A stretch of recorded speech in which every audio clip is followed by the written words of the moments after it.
In today's class, we will learn about the gas exchange system in humans. Okay, in the gas exchange system, the gas exchange takes place. Actually, a gas exchange takes place in the lungs. So this is the diagram of the lungs. Where does gas exchange takes place? In the lungs.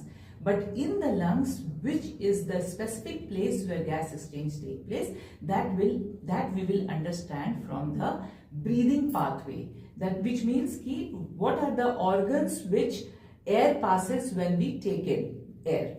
So air first enter into the nose. From nose it will go to the trachea. This is the trachea. This is the trachea, which is also called windpipe. Trachea is also called windpipe. So this is the trachea. Now after trachea, the air will enter into the bronchus. This is the bronchus. Bronchus will enter into the lungs. Now bronchus will further divide into bronchioles, and ultimately bronchioles will end into alveoli. So this is the alveoli. So alveoli is the actual place where gases exchange take place. Now from the figure itself you can see the bronchus, bronchiole and alveoli is present inside the lungs. Is it clear? So this is the pathway of the breathing system. Now let us understand the diagram of breathing system. So in the breathing system, we can see the first labeling is larynx, and larynx is what? It is the voice box. So it is the voice box. After that, trachea is present, and we know trachea is the windpipe, which is the main air passages.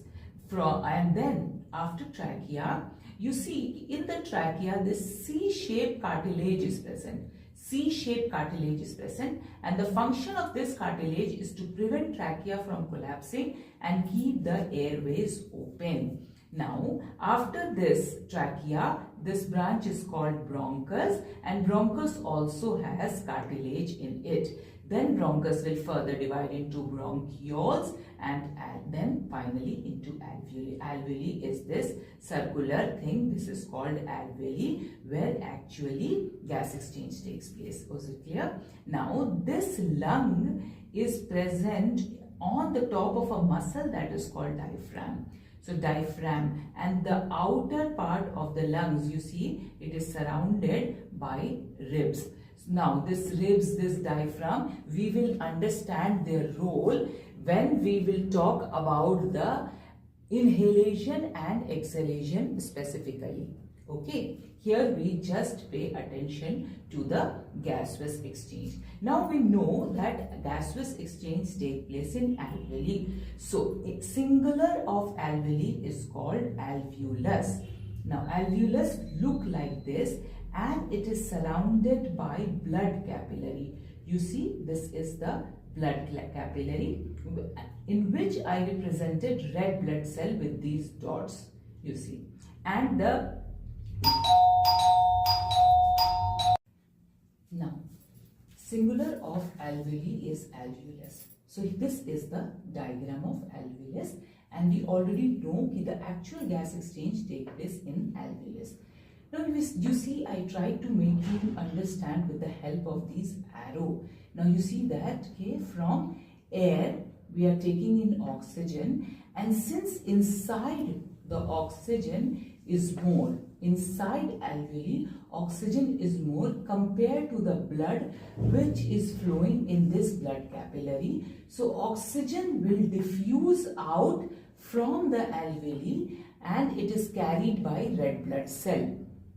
Okay, it is carried by red blood cell. Again I am repeating, when we are inhaling, the concentration of oxygen inside alveoli is much more than the concentration outside the blood in blood capillary. So oxygen will diffuse out from the alveoli and carried by red blood cell. So in this way oxygen will come out from the alveoli. Now how carbon dioxide enter into alveoli? Actually, the concentration of carbon dioxide in blood is more than the concentration of carbon dioxide in alveoli. So carbon dioxide will diffuse out from the blood capillary into the alveolus, and then it is taken out of the alveoli, and you see when we exhale from the alveoli, exhale air come to the bronchioles, then to the bronchus, then to the trachea, then from the nose we exhale out. In the exhaled out air, there is more carbon dioxide concentration, and you understand how this carbon dioxide is more in the exhaled air because concentration of carbon dioxide in blood was more compared to concentration of carbon dioxide in alveoli. So carbon dioxide diffuses into the alveoli from the blood in the blood capillaries surrounding the alveoles. Okay. Now, so in this manner the gas exchange takes place. Now, the last point we will discuss is why lungs is behaving as an ideal surface for gas exchange. Why the gas exchange takes place in the lungs?